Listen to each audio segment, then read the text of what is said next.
I can't do this. Sure you can. Who knows, you might like it.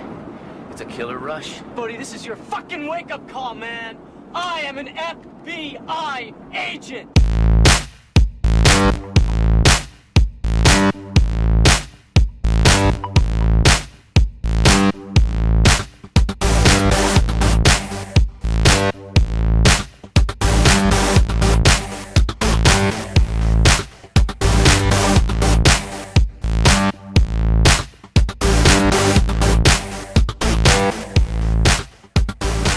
Yo, what's going on, guys? Welcome back to the Zach and Jay's Ticket Stubs podcast. I am one half of your hosts. I am Jay. Zach, how are you doing? I'm doing great, man. Just ready to get another week of movie talk in. Ready to knock out this news, man. I'm excited. Let's do it. Pumped. As we always do, to start the show off, Zach, what have you been up to? What have you been watching, if anything? Well, I have a few things on my list. I got a few stuff. Not too much. Not really an intensive movie week this week, but dude, same for me, honestly. Yeah. For real? Okay. Yeah, same. Yeah. Okay. I'll go through the TV first. Okay. Because I watch a bit of TV. I watch the Arrow and the Flash episodes, the new episodes for the week. Or those? So this is like the second episode of the mid-season, right? Like second episode of the mid-season. Gotcha. Okay. Yeah. This week is the third week. The one we're on right now. And you haven't. So sorry to interrupt you, but you haven't watched anything from Gotham or anything at all. I haven't. I've watched the first half of the season of Gotham. Okay. But I haven't picked it back up again. I need to pick that back up because I actually watched the first half of that season and it was actually really, really good. The only thing I was like right at the mid-season finale. I missed that, and so it's like from that onwards I've missed. So I got to pick all that up. I saw my dad my dad watches it, and I was watching it. It looked really really gritty. Yeah, and it looked kind of cool. But then I heard something about how like they kind of like are forcing the bad guys to be put into it, kind of like how they had poison ivy in it, and she's like spraying plants. It's like come on, like I didn't really like that at all. Like I don't really understand why they have some of the villains that they do. Like Edward Nygma is like working for the police, and I was like, that's not Nygma at all. How? Like that's very un-Nygma-like. So are all these guys gonna be like so much older than Batman?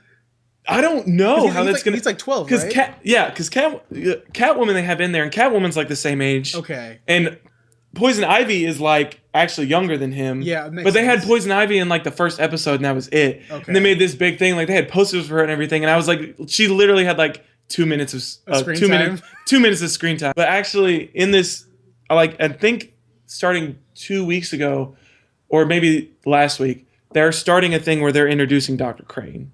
Okay. So I don't know how. I feel like they're just like putting villains in there just to put them, because right before the mid-season finale, they had Zoss in there, and he was like basically mob muscle. Okay. And I didn't like that at all.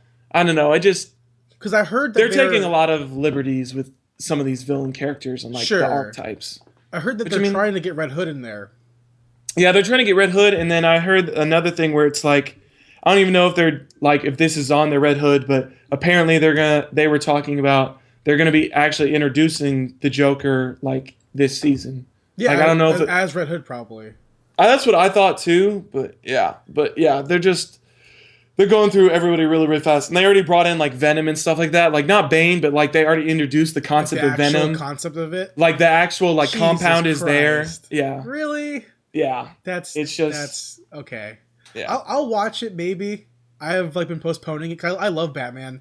Yeah. Like, so much, and I love that city. I love everything. There's a comic book that was called Gotham PD, which it just focused on, like, the cops. Like, it focused on the cops doing copy stuff in, like, a noir setting. I absolutely loved it. That's basically what this show is, but with, like, a little bit of Bruce, like, a little bit of, like, Bruce sprinkled in. Yeah, it's like, I don't want any Bruce. Like, he's so young that I don't care about him. Like, I know what happens. His parents are dead. Like, what about it?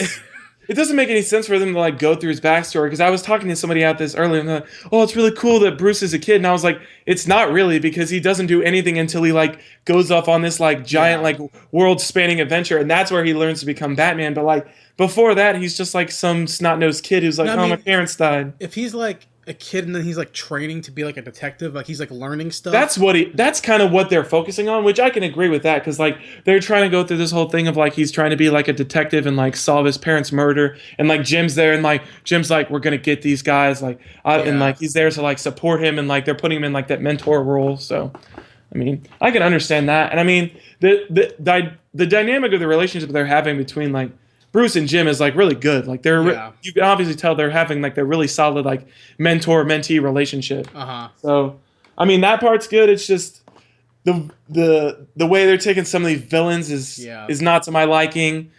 I mean, honestly, probably the best one is the guy who plays Penguin. I haven't seen anybody. He's really, really good, actually. Is he better than Danny DeVito? Oh yeah, he's better than Danny DeVito. Oh wow, okay, he's actually a lot more sinister than like Danny DeVito. Is he like a big guy, or is he like kind of like just like a short, stubby? He's actually not. He's actually they twisted his character a little bit in that he's not like short and stubby. He's skinny. He's a little short, but he's like skinny, but he walks with like a limp. So he has that wobble aspect. That's how they get that in there. Gotcha. Okay. Oh, that's kind of cool. Yeah. But yeah, so you're talking about Arrow. Yeah. Oh yeah, but Arrow. Well, I don't really want to talk. Arrow's not that great right now because I'm hearing bad things about it. Because Oliver's not there, because they pseudo killed Oliver when they had him fight Ra's in the mid-season finale. Yeah. So he's still in like some mountain somewhere, like recovering from being stabbed in the chest. Don't ask me how he recovered from being stabbed in the chest. I have no idea. It's the comic universe. Yeah. But yeah, he's still like in a mountain, so like it's basically no Oliver. And I was talking to somebody else about this, and I was like, this show, like, it sucks without Oliver, because obviously it's Arrow, like he should be in it. And the fact that like all these past 3 episodes have like been without Oliver. I mean, like Arsenal is good, and like this relationship they're having between Arsenal and Canary. The actual Black Canary now, because now her sister's dead, so like she's actually becoming Black Canary. But that relationship they're having is kind of cool. I mean, Diggle's awesome. Felicity just pisses me off, although she got a little bit on my better side because she's finally like, I can't just abandon everybody, and obviously this crime thing needs to happen. They're kind of making like they kind of brought the Nolan Batman aspect into it a little bit, where it's like obviously the Arrow is more of like an idea, and that they need to continue like that aspect of even if Oliver's not there, they need to keep like being there to like help save people. Like anybody could be anyone can be Arrow as long as you have like, the mindset. Yeah. It's not like anybody can be Arrow, but like anybody can take on like that mantle of like they're kind of putting like Roy with Arsenal. They're kind of like making him step up a little bit more. And I don't know. I'm liking it a little bit, but I mean, like without Oliver, it's not as great of a show as it was. But he should be back in like the next 2 or 3 the next 2 episodes. So I mean, does it have like 0 screen time, or like you just like see him recovering? You just see him recovering. Like it cuts the shots of him like in a bed. Yeah, well, like the very first episode, like the mid-season premiere, it was like 0 screen time until like almost the end, and then you saw him recovering in the bed. And then the last week's episode, the one that I just watched, was like basically just him like recovering in this cabin. And it's like the guy who saved him is, first off, he's working for the League of Shadows, and it's from it's from the flashback of when he was at the end of season 2. They had a flashback of him in Hong Kong. And he's working with this Asian guy, because obviously he's in Hong Kong. But the flashbacks of him working with the Asian guy, it's the Asian guy is the one who saves him in the present. And I guess his son died in the past. Like I'm assuming that's what happened, because I thought it was his wife, and the Asian guy's wife died because they were doing that whole triad thing with the same white-haired girl. She's in the flashbacks now. But I thought that it was the Asian guy's wife that died, and that's what forced him to go to League of the Shadows. But seeing as how his wife turns out being alive, I'm guessing it's his kid that gets killed by the Triad. So, and that's like what forces him to like harbor this guilt and like go to League of Shadows. So. Ooh, sounds intense. Ooh, sounds intense or bad. I can't tell. It's bad. I can't tell what it is. I don't like for the first season, the flashbacks made sense. In the second season, they kind of made sense, but they were a little bit forced. And in this season, like, it's just bad. Like, I'm just like, get rid of the flashbacks. Like, I don't need them. You see, for me personally, like when I was watching season 2 of Arrow, I honestly zoned out during flashbacks, because like, I mean, the first season makes sense. I agree. We're seeing what happened to him on this island. I get it. You know, we're seeing why he became this hardened guy. Yeah. Why he's no longer friends, like his best friend's like, what's wrong? What happened to you? He's like, well, I can't tell you. I got all this stuff. Yeah, flashback. I get it. Yeah. Season 2 is like, hey, here's what happened to me and like Deathstroke. It's like, I don't give a shit about you and Deathstroke or you and this Asian chick. I don't care about that. I mean, I want to see you being Arrow in the present. Yeah. But I will admit this though, because you watched the first season of Dexter. Yes. What I love about Arrow and Dexter and the flashbacks is I love seeing them with those wigs on, because Oliver looks so dumb with that stupid hair, but Dexter looks infinitely dumber. He looks so dumb as like when he's in high school, he has like that dumb, super big wig. Like when his dad's dying, he's like that dumb ass wig. It's like it's all his face and shit. He's like pimples too. They actually look really, really similar. Like their flashbacks, they look like the same long hair, scraggly, dirty looking. Well, no, I get why Oliver looks. He's on an island. I get it.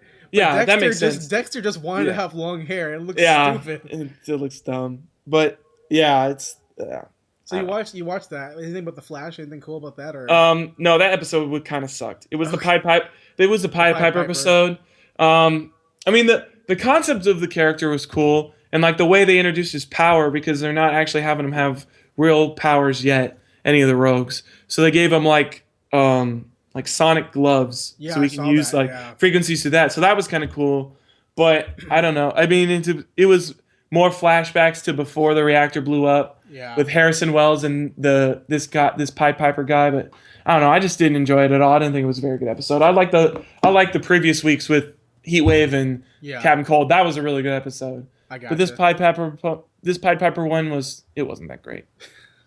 Well, I'm sure. I mean, that's gonna happen, man. I mean, what's it called? Smallville had an ass of bad episodes. That's I mean, I love Smallville, but that show had bad episodes. Yeah, I mean, to be honest, like the fact that it's only the 10th episode, and that's like the first episode. Finally, I was about to say that would be the one episode that I'd be like, this is a bad episode. Like that's pretty good. No, totally. To have 9 episodes and their 10th one is finally the one where it's just not that great. It's probably not even bad. It's probably just like.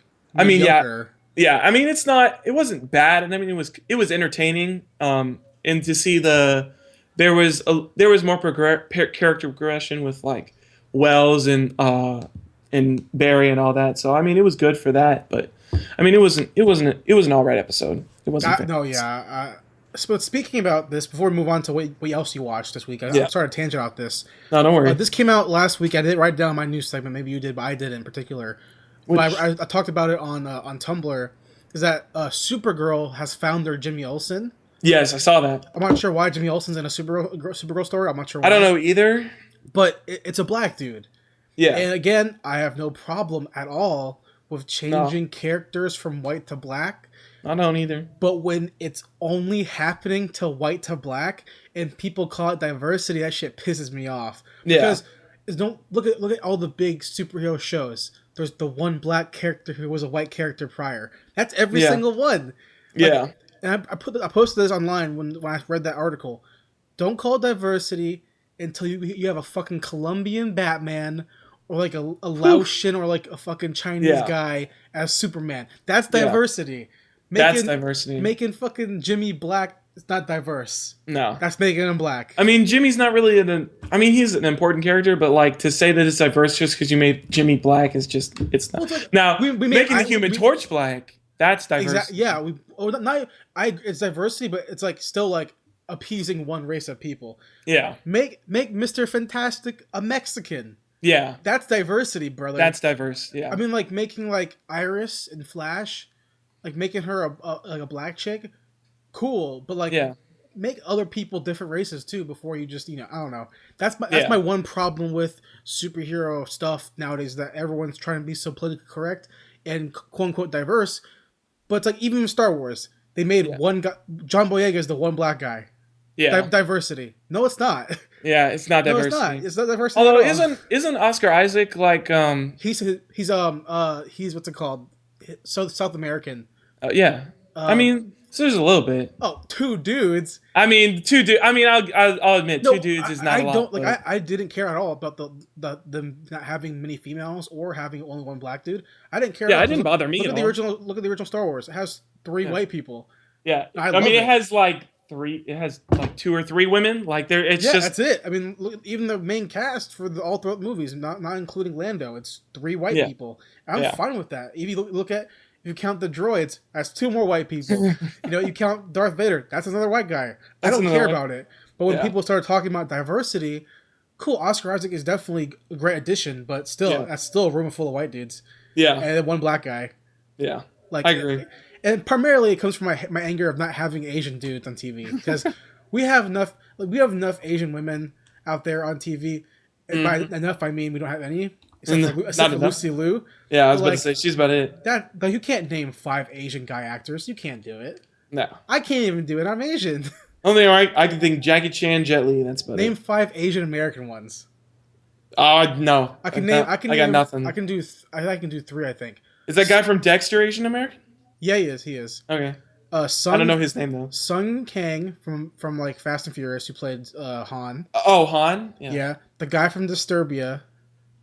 He played Shia LaBeouf's best friend. Oh, okay. And then the guy from Dexter. That's all I can name. Yeah, I can't name any more. I can't think of anybody else. Yeah, I mean, I'm sure if I like went to look, but like off the top of my head, like just faces that come to mind, you don't think of any Asian. That's a problem. Yeah. That's why I'm proposing that in Batman versus Justice League, Aquaman, great. Aquaman's a brown guy. I'm so happy. Jason Momoa is like, I think. I'm excited for him to be Jason Momoa. Is he Samoan or what is he? I'm pretty sure he's Samoan. Whatever. He's a brown guy. I know he's Pacific. Yeah, he's definitely an Islander. I'm down with that. But man, we gotta make 1 more character, Asian or something. Yeah, Asian. I'm happy about that. We'll get an Asian Green Lantern for sure. Dude, that'd be fucking sick. I would be down for that. I'll be down with that. I mean, it makes sense. They're smart, the smart thing, Mm-hmm. That's my random soapbox. But what else have you been watching? Well, I'll go to my second TV thing. Sure. I watched Archer again. I started it. I have never watched Archer. You haven't? I've seen I actually thoroughly enjoy it. I mean, I've seen episodes here and there, but I've never actually watched the full season of it. Yeah. I know it's like a spy, funny comedy show. It basically is like what I feel like it's like what James Bond would actually be like. Like just basically a womanizing drunkard. Like that's all Archer is. Like he's just a womanizing drunkard who gets like lucky and he has some skills. Wasn't like his mom like the boss or something? Yeah, his mom's the boss, and that's why he gets all the good assignments because his mom's the boss. I mean, it looks. I've seen clips here and there, like and it's definitely funny. Yeah. I haven't. I should watch it though. It's really good. I watched the first season and I'm like about halfway through the second season, and I mean it's really solid. They have, I'm not going to say diverse because they're not. Because really, what's her name? Lila. Yeah, Aisha Tyler. She's like the only ethnic person in like. She's great though. But she's great. She's really funny. I mean, they're all really funny. Like John Benjamin, and you got Jessica Walter, and you just got all these people. It's just a really solid show. I really enjoy it a lot. Yeah, I hear nothing but good things about it. Yeah, I hear it's always great. So, what season are you? Season 2 or? Yeah, about halfway through season 2. Gotcha. That's cool. Yeah, it's really good, and it's a really quick watch too because they're all like 30 minutes long. Yeah, so. Yeah. Well, because they're like little animations. Yeah, they're just little animated shows. So, but yeah, that's really good. Next thing on my list, I watched Mission Impossible. Which one? The very first one. Okay, I watched that a few weeks ago. Yeah, it was actually the first time that I've seen it all the way through. Oh, really? Okay. Yeah, because I watched it like halfway through with my dad when it was like on TV once, but I hadn't really like seen it like from the beginning to the end. Yeah. And it was really, really good. And it's an awesome movie. Yeah, I especially liked what's his name, Angelina Jolie's dad. John Voight. Yeah, John Voight. John Voight. Yeah. His character was really, really good. Yeah, that movie is really fun. Like I mentioned I think I talked about it on the show a few weeks ago. It still holds up, even though it's however long it is, 20 years now maybe. Yeah. Something like that. It's still a really fun movie. I mean, obviously, I think Mission Impossible 3 and 4 are better. Yeah. But for a movie to start the series, it's pretty good. Yeah. Oh yeah, it was definitely a good start off. And I mean, it didn't do what a lot of like trilogy-ish things tried to do, because it wasn't really an origin story. No. He's a badass already. Yeah, he's already been established. Like, he's been a member of the IMF for like years and years now. So it was just basically him getting to the point where he's like on top, and he gets to like basically take his own assignments. It's almost like a James Bond story, where it's just like a one-off. Like, here's what happens at this point in time. Yeah. And the next movie is the same thing. They're not interconnected at all, which is cool. Yeah, I mean, it was cool at the end to see him basically take on. Because he basically then takes on John Voight's role as like a team leader, which is what Pretty you much. See like through the rest of the movies. Because in the very beginning scene, you see John Voight on the plane, and they do the whole "Would you care to watch a movie?" thing, and then at the end, you do the same thing with Ethan Hunt, and you're like, "Yeah, this guy's like he's boss now." Oh yeah, totally. That movie was great. I love that movie. Yeah, I still think 3 and 4 better. 2 is my least favorite one, even though 2 is directed by. I actually really enjoy 2. Oh, I think 2 is great, but it's my least favorite, even though it's directed by John Woo, and I love John Woo. Yeah, I definitely think it's the weakest of the 4. His hair is great, though. Oh my god, he has like the long wavy hair. I think it's just from my childhood, because I remember before I watched any of the other ones, my dad had Mission Impossible 2, so I watched that all the time. Dude, that scene on the motorcycle. Oh my gosh! When he's on the bridge, his hair's and flowing. He flips that motorcycle around and uses that what was it, like machine gun pistol or something like that? See, but just blows that car. And I was like, But Mission Impossible 3 is directed by J.J. Abrams. Yes, and it has Philip Seymour Hoffman, who his year anniversary of his death was yesterday. Oh, that movie's fucking stacked. That's a stacked movie. Yeah, it's star-studded for sure. And then 4 is just fun. 4 is good. Yeah, 4 is great. Hawkeye in it. Yeah, well, see, I like do you not like Jeremy Renner? Jeremy Renner, I'm iffy about him because I feel like he can do great work. Yeah. But I feel like he's the kind of guy who'll never ever be a Tom Cruise. He'll never be able to lead a movie by himself, I don't think. Yeah, I would agree with that, especially because they kind of gave him his chance with that in Legacy, and I mean he did all right, but it wasn't. He did okay. He did all right, but it wasn't. Yeah, he's definitely not like. I don't see him getting to the level, at least not like anytime soon. Like he could change. Yeah, totally. But for right now, he's definitely not like on a Bruce Willis. He's not a Damon. He's not a Ben Affleck. He's not a Tom. I mean, first off, no one's a Tom Cruise level. That's flat out. Tom Cruise is on his own level. Yeah, exactly. But like, he's not a Damon. You know, he's not like the kind of person who can carry a movie by himself. Maybe that'll change if he's has a role that kind of changes in my opinion about that. But at the moment, he's a side guy. Look at the Avengers. Yeah. He's a side guy. Yeah, he's a supporting actor. That's why they won't give him his own movie as Hawkeye, because he can handle it. Yeah, I agree. So, yeah, cool. Anything else you watched? The last thing I watched was classic movie. Okay. Chinatown. Great with movie. Jack Nicholson. Great movie. Fantastic. Long movie. I didn't know how long it was going to be. How long is it? I don't remember how long it is. It's like 200 minutes long. Damn, really? Yeah. I watched that in school. Yeah. Or no, maybe not 2. Maybe it was 2 hours, or maybe it's 2 hours 15 minutes or something like that. That's still pretty long though for a noir film. Yeah, it is a really long film, but I enjoyed it a great deal to see, because this is a role that I hadn't seen Nicholson in. Well, hold on, have you seen the movie before, or is it your first time watching it? This is my first time watching. Okay. Yeah. I think the movie like, because I watched it the first time in school. Like, we actually I had to watch it, had to write notes about it, like film school type shit. Mm-hmm. First off, I love noir films. We both agree. We both love noir films. Yes. And Jack Nicholson is like, I'm not a big fan of him at all. I just don't care for him very much. Okay. But this is the movie that actually is like, hey, this guy's okay. Yeah. From this one movie. Yeah. And Roman Polanski, who, obviously all his issues with him, but this movie is directed fantastic. Yeah. I mean, and then the twist that it's the fucking kid. Oh. I didn't see that coming. Oh my god. The twist with the dad and and then when he tried to, because I didn't notice this until it was like basically almost over, but when the mom dies, and he's able to take the kid, and I'm like, really? You're just gonna let him have the kid so he can like rape her too? Like, exactly right. It was such a downer, and he was just like Chinatown, and I was like, oh. Oh, but I love that movie though because there's the scene where he gets his nose cut. Oh my god! It's like, yo, what the fuck? Yeah, he puts the knife in his nose. Yeah, and he's like, do it again, and it's your whole nose. And I was like, it's oh like, shit. Yeah, like that was pretty gritty, actually. Yeah, totally. Yeah, no, I enjoyed it. It was fantastic, man. Yeah, it was really, really good. I enjoyed it. It's one of those things I have to watch like I can't watch like every year. I have to watch like every. Oh yeah, I would have to wait a while before I watched it again. I would definitely watch it again. I need to get that on Blu-ray, man. That's a good movie. And I'm not sure if you've seen the artwork for it. The artwork is great. I haven't seen the artwork. It's like smoky, like drawn. It's really cool. It's like really cool noir artwork. It's rad. That's awesome. Yeah. So that's it. Yep, that's all. Okay.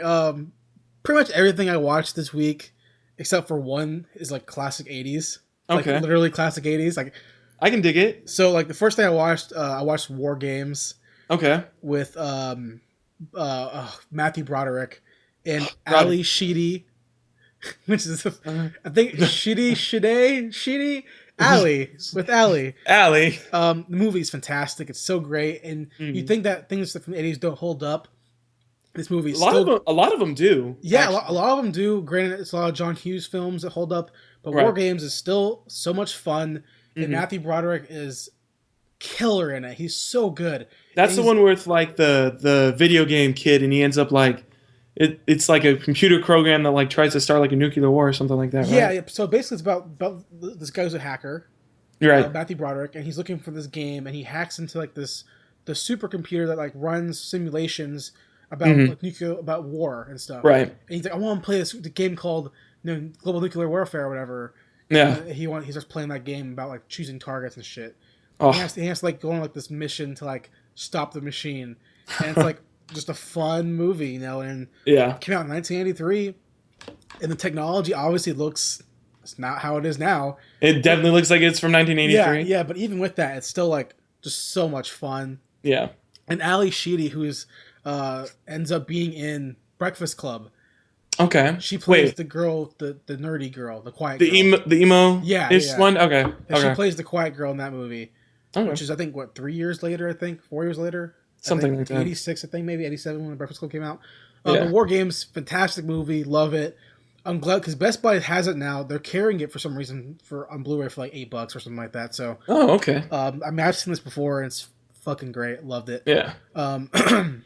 Excuse me. Carrying on into my 80s movies, 1984, I mentioned John Hughes. John Hughes' first directorial film, 16 Candles, which is Molly Ringwald and Michael Hall. This is flat. I'm going to say right now, which it totally has been said before, about the first person to say this. Yeah. It's one of the best coming of age stories I've ever seen. Okay, it's so much fun and like so much teen angst, and like Anthony Michael Hall, dude, steals the fucking show, man. Yeah, he is so funny at like this age where he's like, he slays with his bits, and his acting is so fucking good. Yeah, and he's like the most nerdy guy. I mean, have you seen the movie before, Zach? I have not. I've not seen 16 Candles. Oh, that's great. You should watch it. But in the movie, there's a scene where he is a nerdy guy, a small nerdy guy. Yeah. He's a freshman in high school. Molly Ringwald is the main character. It's her birthday, and her entire family forgot it's her birthday because her sister, who's like really popular and like pretty, is getting married the next day. Oh. Yeah. So she's kind of like this nerdy girl, not really nerdy girl, but like, not popular girl. But she has a crush on the most popular guy in school who has the hottest girlfriend or whatever. Mm-hmm. So the nerdy guy is like hitting on her and like Andy McCall in like the most wrong ways that you don't do anything. And eventually, later on, I've seen the movie where they're at a dance and his friends are like egging him on to go talk to her. Okay. He's like, yeah, I'm gonna fuck her, or something like that. So like they're talking, like they're friendly, and he goes, "Hey, can I just borrow your panties?" and she gives it to him, and then the dude goes to a bathroom. There's a peep show for it. Like, hey, pay me $1, come in here, and we can see the panties. And you can see the panties. It's a bathroom full of like nerdy freshmen, like looking at this girl's panties. It's like that's fucking funny. That's funny. So, and that will never happen again. No matter like that style of writing, that style of comedy, is never going to exist again in film. Mm-mm. That was an '80s specific moment. Yeah. But yeah, Molly Ringwald's great in it. It's probably one of my favorite John Hughes films. And he obviously everyone loves his films, but 16 Candles is really great. Really enjoyed it. Moving on. Oh, by the way, Zach, I'm not sure if you can tell, I have a cold. I can't tell. So my voice is very. I have had a sore throat and shit all week, and I'm stuffy. So that's why. That's all right. Yeah, but I wanted to ask you, Zach. Okay. I'm not sure if you're a John Hughes fan at all. I'm a John Hughes fan. But obviously you haven't seen 16 Candles. But what is your favorite John Hughes movie? What do you think is his best movie? I can read them off for you if you want.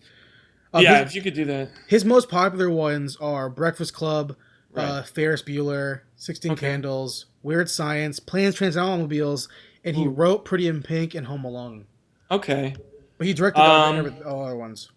He's got a lot of good movies. If I had to, let's see. Are we going based on like what he's directed? I'm thinking what he what he's wrote and directed, I imagine. Okay. So those like 5 or 6, Uncle Buck and stuff like that. Yeah. I don't know. I have to say it'd be between Weird Science and The Breakfast Club. Okay, stop you right there. Okay. His best movie is Weird Science, flat out. Weird Science is a really good movie. His Weird Science is fucking amazing. It's a really good movie. Anthony Michael Hall, once again, slaying it in that movie. And I'm not sure if you watched the TV show. There's a TV show. I've not seen it. I didn't know there was a Weird Science. It ran for like 5 seasons on like ABC Family or some shit like that. And when I was a kid, I watched it. I fucking loved it. It was so good. And like the girl was like a genie. She like granted wishes. It was kind of cool. Yeah. So watching that show and then watch the movie, I was like, yes. The flat out the best. And then so much yes. And then followed by Weird Science is Ferris Bueller. Yeah. Ferris Bueller is classic. It's amazing. Breakfast Club is probably my least favorite John Hughes movie. Really? I actually enjoy that one quite a lot. I rewatched that recently and I'm like, it's not a bad movie. Yeah. But it's so quoted. Granted, so is it Ferris Bueller. But still, I was about to say Ferris Bueller is very quoted. But Ferris Bueller, it's Matthew Broderick, and obviously you can tell I have love for Matthew Broderick. Yes. And Ferris is so cool. He's a cool guy. Ferris is an awesome guy. I'll give you that. Ferris is like the guy everybody wants to be. Exactly. And he dresses really cool. He breaks the fourth wall. Yes. In probably the best way ever done in film ever. Yes. That end scene. It's amazing, you know. The very first end credit scene is probably the best end credit scene. But you know, all his movies are good. Breakfast Club is just overplayed. I mean, I saw a play of it. When we were in high school. That's true. Yeah, they did do a play of it. Like every high school does a play of that. Give me a play of Weird Science. Why can't you Why can't you do a play version of Weird Science? Because that's a lot of special effects that high schools do not have. Not even that. It's the fact that they make a sexy girl and then they shower with the girl in the movie. That too. There's a lot of reasons why Weird Science will not be a play in high school. Because Breakfast Club's like a coming of age. Like, we're 5 different people, but at the same time, we're all very similar. Yeah, we're all connected in ways that we never thought. Weird Science is like, hey, we're 2 nerds. Let's make a hot chick and like try to fuck her. Classic story, Zach. Classic. Instant story. Classic. So I watched 16 Candles, and after that, we talked about last week with Shaquille. I finally watched Gravity. Okay. Alfonso Cuarón, who made Children of Men and all these great other coming of age stories, actually. Gravity. Man, this movie looked fucking amazing. It looked good. It looks so good. It's a visual spectacle for your eyes. It's like some of the best CG work I've ever seen ever, flat out. It just looks so great. But man, is the writing cookie cutter. Yeah. The writing is so basic and so not generic per se, but it's like you can tell, oh no, something's going to happen now. It's like, come on. Yeah. That was I think me and Shaquille talked about that last week. It was like we didn't think it deserved to get, because I'm pretty sure it got like a Best Picture nomination. Yeah. And we were like, that's BS. Like, obviously in the technical aspects of like the cinematography and the picture and the lighting and all that stuff, like obviously it's like top notch in that. Like visually, it's a top notch movie. Script wise, acting wise, not so much. Well, that's why he won Best Director, because I mean, the movie was directed the fuck out of it. It was directed so well, you know. And there's tons of moving parts in it, and like, there's tons of aspects in it that were really well done, like the audio going in and out, her sound changing, just the smooth transition between the CG and the not CG parts of it. The shots were really well crafted. Everything was great about it. Just the actual writing itself was not like spectacular. It wasn't like some like, hey, I'm gonna remember this story for times to like.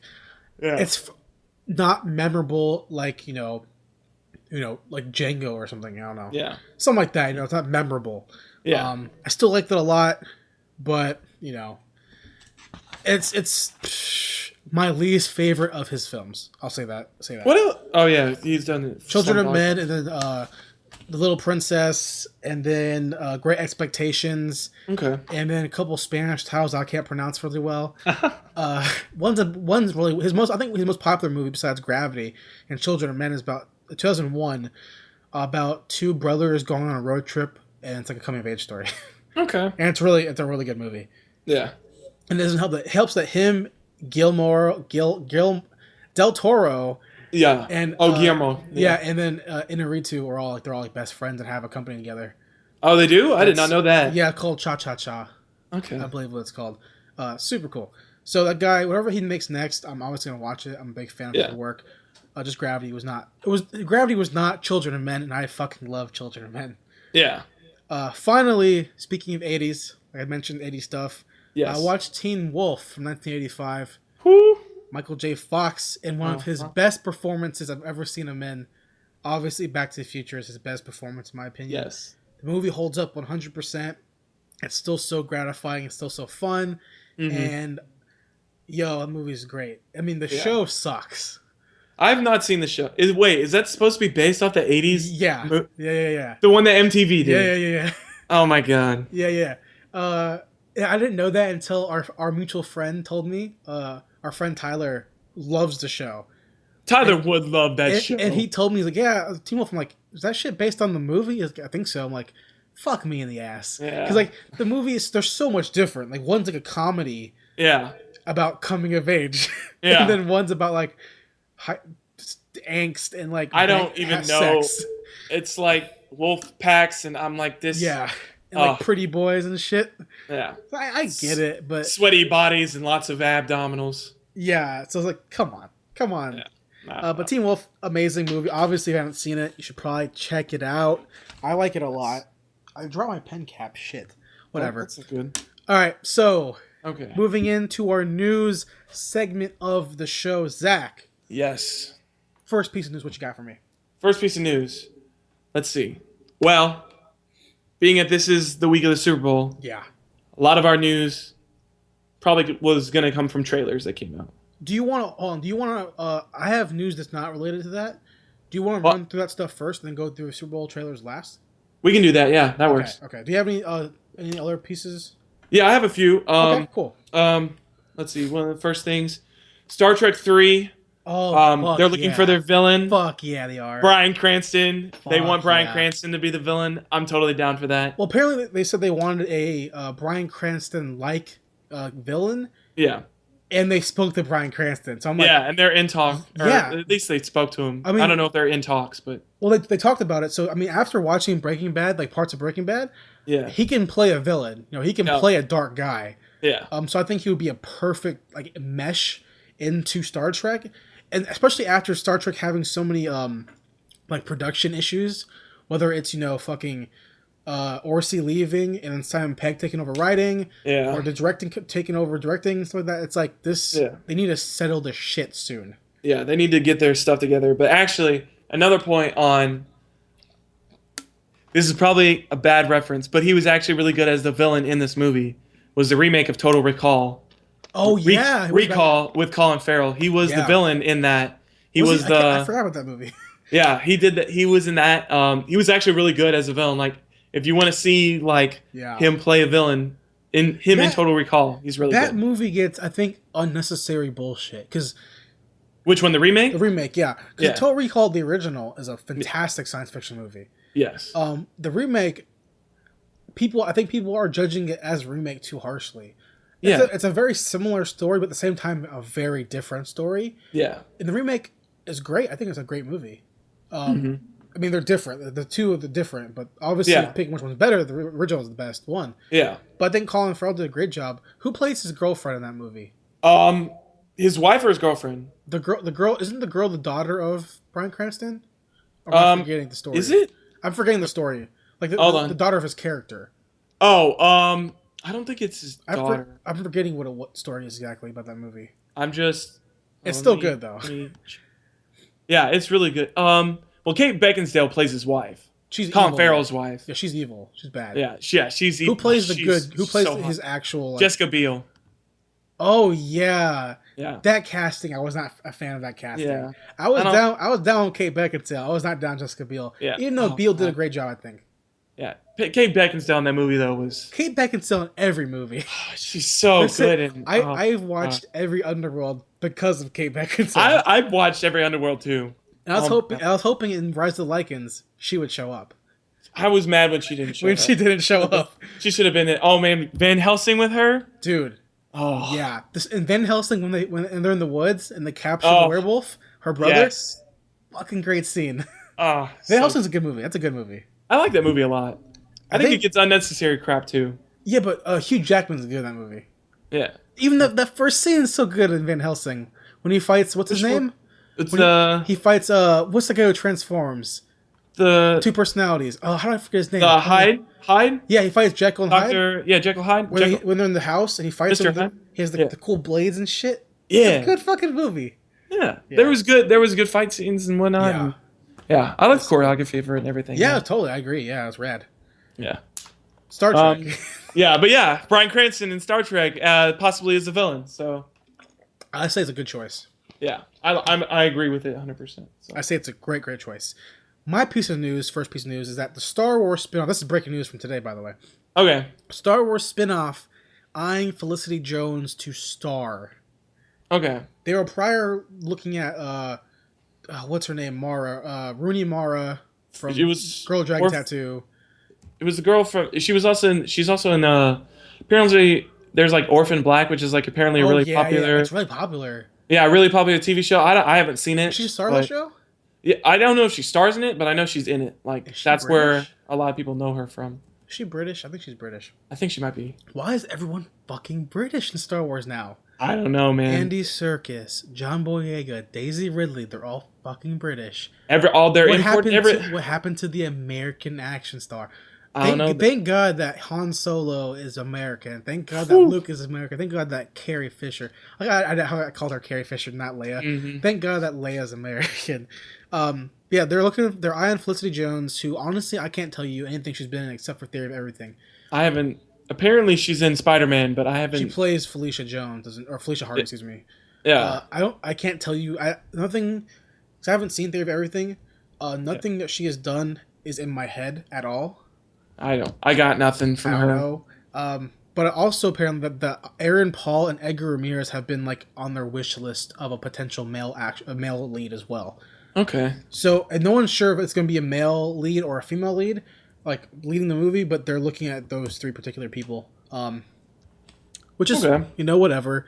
I was really hoping that Rooney Mara would get the role because I think she was really great in Girl with Dragon Tattoo. Yeah. She's a little kind of weirdy, kind of Christina Ricci-esque, so that would have been cool to see. So maybe she'll play a bounty hunter is what everyone's thinking, that she'll play like a Mandalorian, Boba Fett type of character. Okay. Obviously, we don't know yet until the script is finished being written. Yeah. So, what you got? Okay. Next thing I got, Mila Jovovich set to star in a new George R.R. Martin series that is not from the Game of Thrones universe. Called In the Lost Lands. See, I don't know any of his stuff except for Game of Thrones. Yeah, I that's why I was like, I don't know. Because I'm pretty sure nobody knows anything of his stuff, like except for Game of Thrones. I bet big book fans know. I mean, people who like read books like they're going out of style probably know, and people who read like fantasy books like they live in fantasy worlds probably know. But I mean, I have no idea. Yeah, neither do I. But Mila Jovovich, I don't. Besides Resident Evil, what else has she done that makes her even worthy of being in the? You got me. Was she in Eon Flux or Ultraviolet. Was that her? I think Ultraviolet was. I think Ultraviolet was her. I think she was. I think Eon Flux was Charlize Theron. I think so too. Wait, you know what she was in? What? She was in The Fifth Element. But she wasn't like the main. She was the chick. Was she the main girl in that movie? She was the Fifth Element. Yeah. The Fifth Element. Don't give a shit. Nah, whatever. She was in Ultraviolet. Yeah, okay, Ultraviolet. Ultraviolet was kind of cool. Yeah, I liked Ultraviolet. But I mean, Bruce Willis is the only reason why you need to watch Fifth Element. Chris Tucker. Whew. Chris Tucker in that movie. So I mean, I'll watch it. I like Game of Thrones a lot. I'll watch that. Yeah. It's a movie, right? Is it a movie? Or they're making a show. Yeah. I can't even. It doesn't even say. Gotcha. Okay. That's whatever. Yeah. It's probably. I bet it's gonna be a movie, probably. Oh nope, it's a film. Oh, it's okay. Cool. Okay, yeah, it's a film. Excuse me. My next piece of news is that TNT's Titan pilot. Oh, I was excited when I saw that. Has character cast lists revealed. Number 1, Dick Grayson, Robin, and then eventually becoming Nightwing. Yes. Barbara as Oracle already. Hawk and Dove, Raven / Rachel Roth, Starfire, and then Cyborg and Beast Boy later on, possibly, is what they're saying. Yeah. I don't think they're gonna have Cyborg, but I do think they're gonna have to. They have to put Beast Boy in there. Yeah, you think so? Yeah. But I don't think they're. But I mean, Hawk and Dove. Who cares? I don't know why. Yeah, that was one thing that I didn't get. I was like, I understand you got the original cast in there with Raven and Starfire and Robin, and I mean Oracle. I can kind of understand a little bit because like now it's like a thing where it's like every superhero show has like that tech person. Yeah. But so I understand Oracle, but which one's gonna be black? Raven for sure. Raven, you think so? She's gonna be the ethnic one. I would. Starfire. That'll make me so mad if Raven's the black girl, because Raven's always made like white goth girl. Yeah, and I always like that a lot. I think that it's either gonna be Raven or it's gonna be Starfire. Or it's Hawk, gonna be one of those two. Or Dove. I bet Hawk or Dove. If they make Dove black, that'd be weird. Isn't Hawk already a black dude? Or is Hawk a black dude? I always forget. I know there's more than one Hawk, so there probably is. Am I thinking of Hawk and Dove? Or am I thinking of what's the Marvel one? It's the Cloak and Dagger or Cloak and Dagger, yeah. Cloak and Dagger. Now Hawk looks like Hawk's white. Okay, I could be out remember then. Wait, Dove's a girl, right? Dove's a girl. Yeah, Dove's a girl. No, yeah. dude, wait, there's a dude. There's a dude Dove too. Is there? Oh wow, okay. Apparently there is. I did not know that. I did not know that either. I thought there was always a female Dove. But I mean, the character list I'm okay with. I mean, Barbara being Oracle from the get go, kind of weird. I mean, because she's Teen Titans. She was never. I don't think she's ever really been part of the Teen Titans. Really, she's never been part of the Teen Titans. That's my memory. I mean, I could be wrong. I don't know the whole 60-year history of Teen Titans. You know. I mean, as far as the comic universe to go, I don't know everything, but I mean, like, from what I remember, which I'm pretty sure, like that's kind of what they're basing this around is the animated series. Not the crappy new one, but the old good one. Yeah. I mean, but Barbara, I get why they're having it in there. They can have some romance between her. It's gonna be a trilogy, like a love trilogy, a love triangle between Dick, Barb, and Starfire. I get that. Yeah. And then if Beast Boy comes in, that'll be Beast Boy and Raven. Hawk and Dove might. Dude, I'm so excited. I'm so excited if they put Beast. I want Beast Boy in this so bad. But it depends on who plays Beast Boy, though. If actually the guy who voices Beast Boy, Greg Sipes, he could actually probably play Beast Boy. Yeah, he's probably a little too tall, but he can actually probably play him. I mean, you can hunch over a little bit for Beast Boy. You don't have to be up the whole time. Well, they'll just always make him an animal. Yeah, or just always make Beast Boy's never a boy. He's always an animal. But if they bring in Beast Boy, that means they can probably bring in more Doom Patrol stuff. Which would be really cool to see more Doom Patrol. I'd be awesome. I'd be hyped for some Doom Patrol. They could probably bring in what's her name, like Wonder Girl, whatever the fuck her name is. Yeah, Wonder Girl. I think they just call her Wonder Girl. What's the girl in the black leotard? I think that's Wonder Girl, isn't it? No, is that not Wonder Girl? Or Donna Troy? Donna Troy. Troy. Bring in Donna Troy. But she's like basically Wonder Girl, isn't she? Donna Troy is my shit. Donna Troy is my shit. But that's Titan. I'm excited. I don't remember the release date or when it's supposed to come out. It's the pilot, so. Yeah, I think they're just in talks to do a pilot right now. Like I don't even think they have a full script down. No, I think they have. I think they have an idea. Like they have a treatment ready, and they have idea for filming, but they don't have a release date yet. So yeah, and I definitely don't think they're going to put Cyborg in though, because what they're doing with the movie universe, with the movie universe, with the standalone. Like, I just don't think they're going to try to confuse people like that. I mean, they're having 2 Flashes, so I mean, yeah, I guess I could kind of see it because I think I read some there that they're trying to do more of a multiverse treatment, where Marvel's doing more of like one big universe across TV and movies. They're putting more of like DC, like we've always had the multiverse thing, and we're gonna stick with it. So yeah, see, I hear about the multiverse, and I hear about the possibility of making after their current slate of doing what's it called?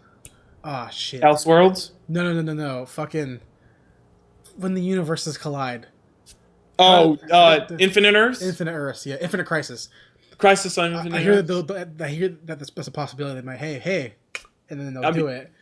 I'd be down for that. That'd be kind of insane. It'd be cool. It'd be different. To see the Anti-Monitor and shit like that, that'd be awesome. So, what else you got? News? Are we going to go into the Super Bowl trailer stuff? I've got 2 more things. Cool, okay. And then the rest is trailers. Okay, sweet. So, how many more things you got? Just trailer stuff.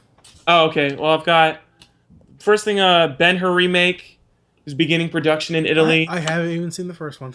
I have not either. And it's classic, apparently. But it's a classic. So I get it. It's supposed to be a big deal, but I mean, I still haven't seen it. I've heard it's really good. Blame my film teachers. I haven't seen it. Yeah, I don't know. It's just not. It hasn't been on the radar for me as of late. But I mean, they're doing a remake, and it's starting production. So isn't Tom Hiddleston in that? I think he is. I swear I saw him attached to that. Oh, it's coming out next. It's coming out next year. Really? Like 2016 or like? Yeah, like February 2016. Okay, dang. Okay. Yeah, I didn't. Ooh, I did not. Literally a year. Yeah, literally almost a year. Like that. Oh God, that's crazy. But yeah, that's coming out. So they're doing production on that. They're starting filming and everything for that. Yeah. And then last piece of news I have. Let's be real. Let's be real, though, Zach. Okay. Let's be real right now. Let's be real. All these remakes are coming out, right? Yes. So many remakes. So many remakes. 90s, 80s, and even earlier, like Ben-Hur's earlier film. Yeah. All these remakes coming out, and like some of them are, let's be real, most of them are shitty.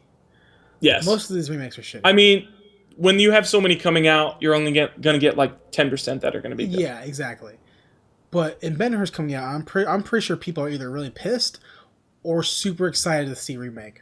I'm on the other side of it. I don't care because I haven't seen the original. Maybe I should watch it. I probably should. But never mind. I don't want to see this movie at all. Why?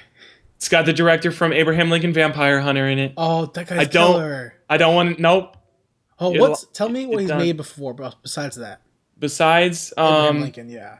Besides Abraham Lincoln Vampire Killer, give me. Let me see. Vampire Hunter, not Killer. Vampire Killer. Vampire Killer. They're already dead. It's the Wanted guy. You mean okay? Hey. Okay, you know what? If you did Wanted, you know what? You can have your shot. That's fine. So Matthew Vaughn didn't direct Wanted? Wait a second. Oh, he produced Wanted. Oh, yeah. Who directed? Okay, wait. He done. No, he did direct Wanted. Okay.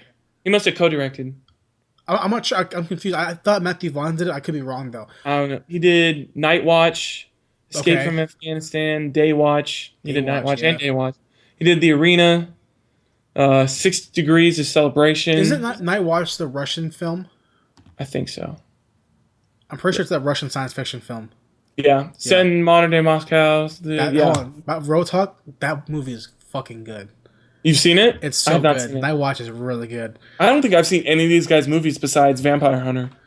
That movie wasn't bad. That movie was not bad. Yeah. Abraham Lincoln Vampire Killer. I mean, it's what do you expect? It's called Abraham Lincoln Vampire Hunter. I mean, I know what they were doing. They were doing the whole remakes of classic Grimm's fairy tale with twists with the Jack and the Giant Slayer and Snow White and the Huntsman and all this other BS, but I don't know. I thought it was a fun movie because I didn't go into it thinking like I'm going to see it. I mean, it was a fun movie. The scene where he's like swinging the axe around and shit. I'm like, this is kind of cool. Okay, hold on. They tried some Street Fighter shit with that with that ink stuff, and I was like, nah, that looks too cheesy. Also, it was Abraham Lincoln, dude. It's kind of cool. It wasn't. It was entertaining. It was an action movie. Yes, it was an action movie for sure. Oh, okay, but I was saying about the remakes, right? Yeah. There's so many coming out, and that Ben-Hur is a classic movie, and people are excited for it. They probably hate it. Doesn't matter. Yeah. And Ghostbusters. Ghostbusters. The one remake that I actually am excited to see is Point Break. Are they doing a remake for that? Oh, it's almost done. It's done shooting. Ooh.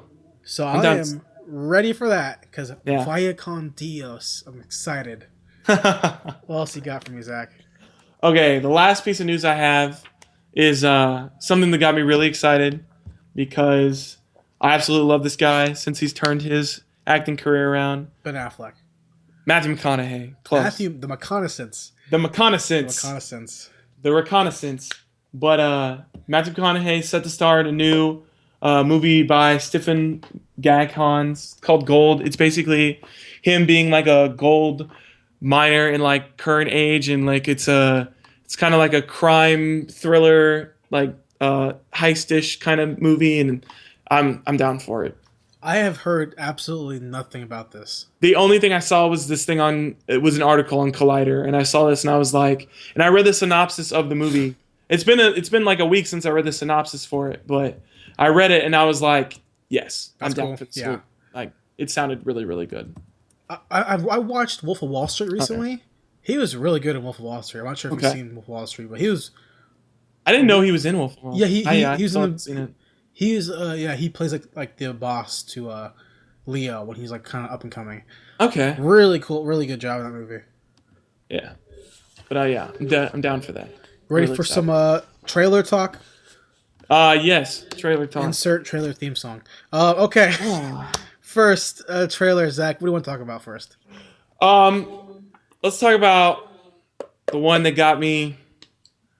No, you know what? I'm going to talk about one that you're probably not going to like. Okay. It's an Unfinished Business trailer. Oh, fuck out of here. I didn't even watch it. I told you. I knew you weren't going to like it. As soon as I said it, as soon as I wrote it down, I was like, Jason is not going to like that. I want to talk about this trailer. I didn't even watch it, but go ahead. But it looked... I don't like... How do I want to explain this? It looked funny to me. Vince Vaughn did not look funny. It was the supporting actors that looked funny, because it's got Dave Franco in it. Dave Franco... He's been really, really solid in his past few movies. I'm really excited. I don't know what is up with me today. Apparently, I just cannot say anything. You can't speak properly. I'm sick. I can't. I'm having issues. You're having issues. Exactly. But it's got Vince Vaughn, Dave Franco, and Tom Wilkinson in it. And I'm not excited. Tom who? Tom Wilkinson. Okay. Yeah. Can you tell me the plot? What's the synopsis? Is there a synopsis for it yet, or from the trailer? Can you tell me what it's about? The synopsis is. This is a synopsis that I'm looking at. Okay. A business trip to Europe gets disastrously awry for a small business owner. Hold on. Is this the guy who's like, he works at a place, and then his wife or his girlfriend like, they solve deals. They make deals. He has to make a deal with this big company, like the save to like. That's it, right? This is the movie, right? Is that? I don't think so. Read well, okay. Small business owner Vince Vaughn and his associates Tom Wilkinson and Dave Franco, who are hoping to close the most important deal of their lives. Yes, I saw this trailer in theaters. Oh, okay. It looked fucking shitty. I think it looks pretty funny. I hate Vince Vaughn so much. I mean, I'm not going to watch it for Vince Vaughn. I'm going to watch it for Dave Franco, because I think Dave Franco has been on a tear. I really enjoy it.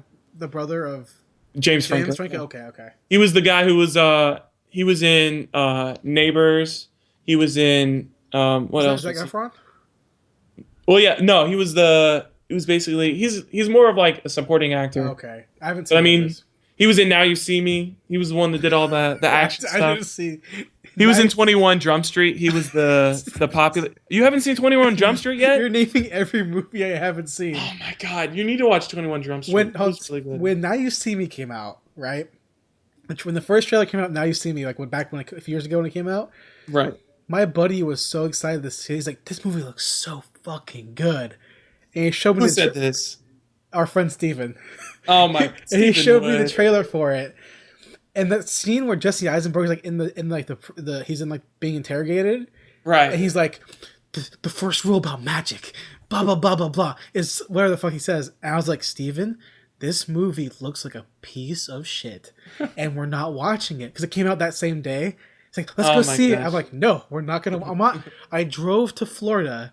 I'm not gonna pay money to see. I'm not paying money to go see that. To see Jesse Eisenberg in a piece of crap movie. Oh. But they're making a sequel. I was about to say, to make your day even better, they're making a sequel. They're making a sequel. So whatever. I guess I could be wrong. I'm a minority, I guess.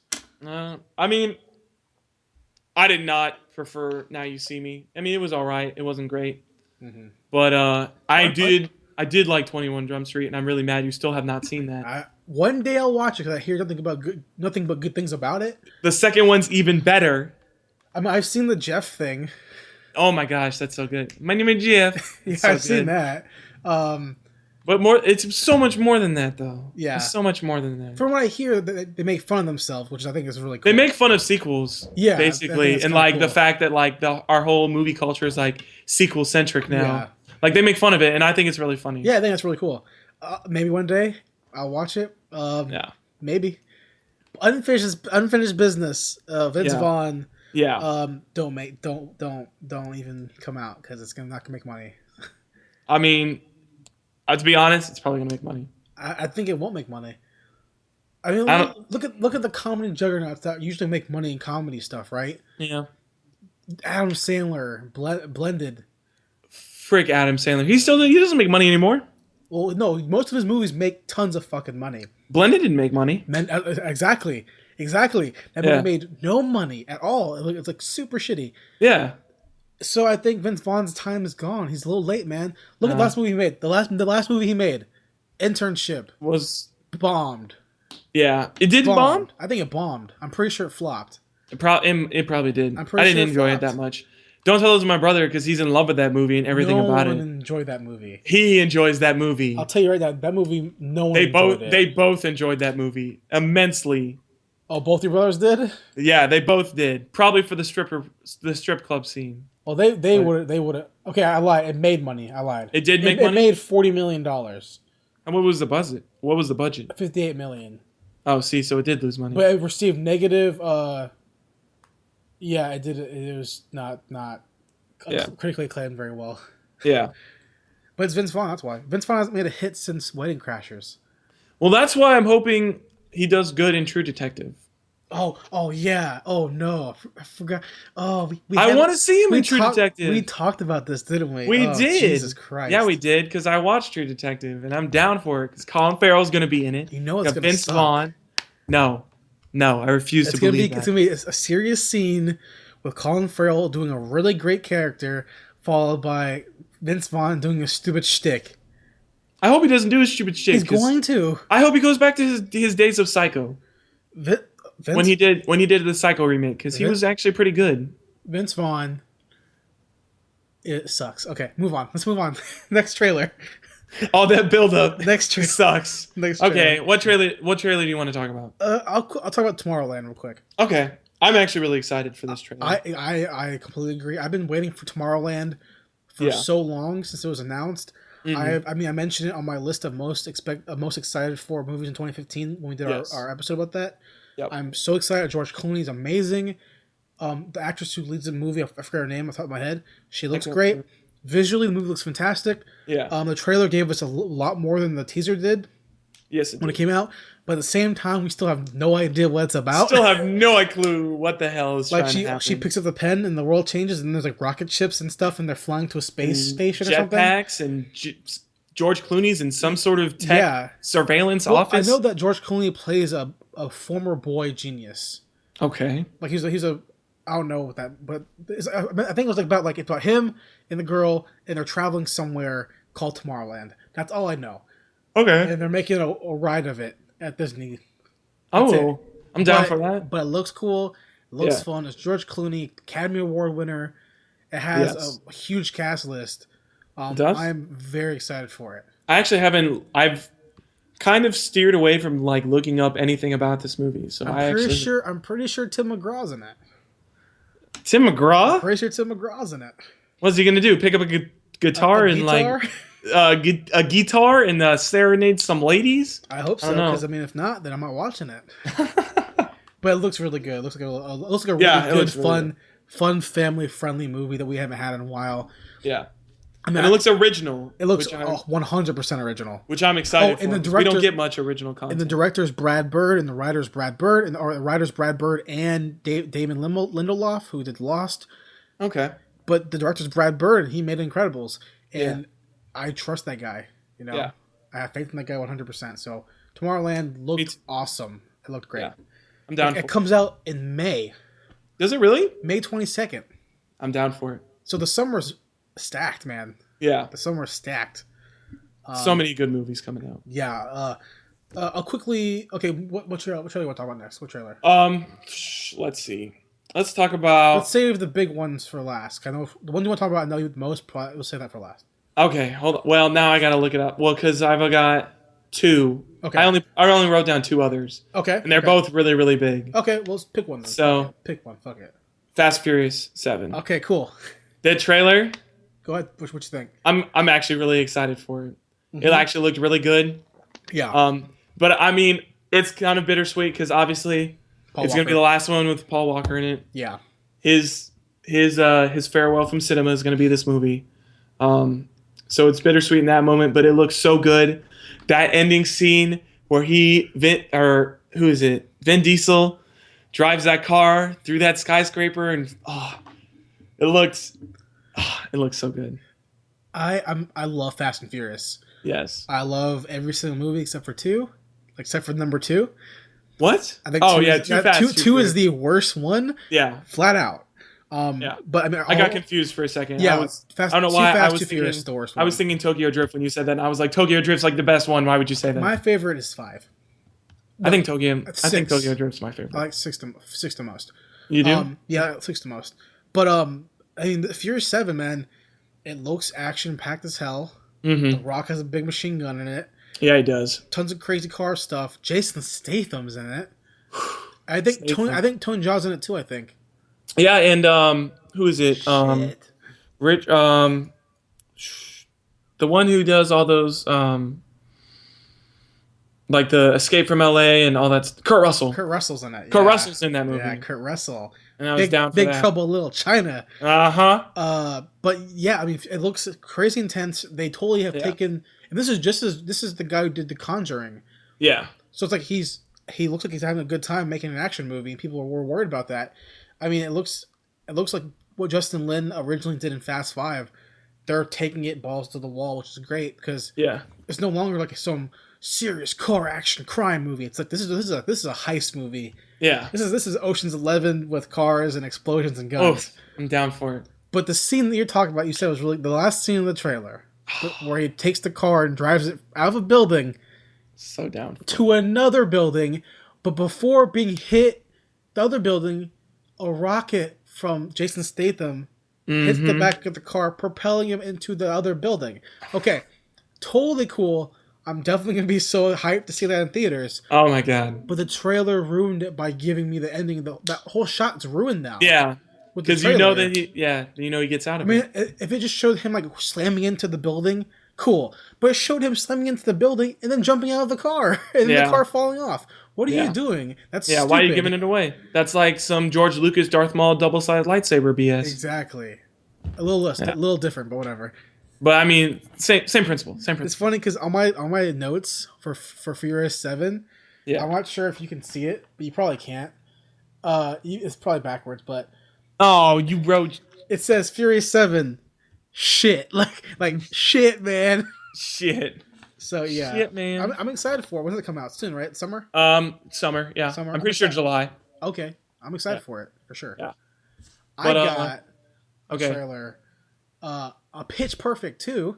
Ooh, saw that one. I have the list pull up so we can go through. Okay, cool. I love Pitch Perfect 1.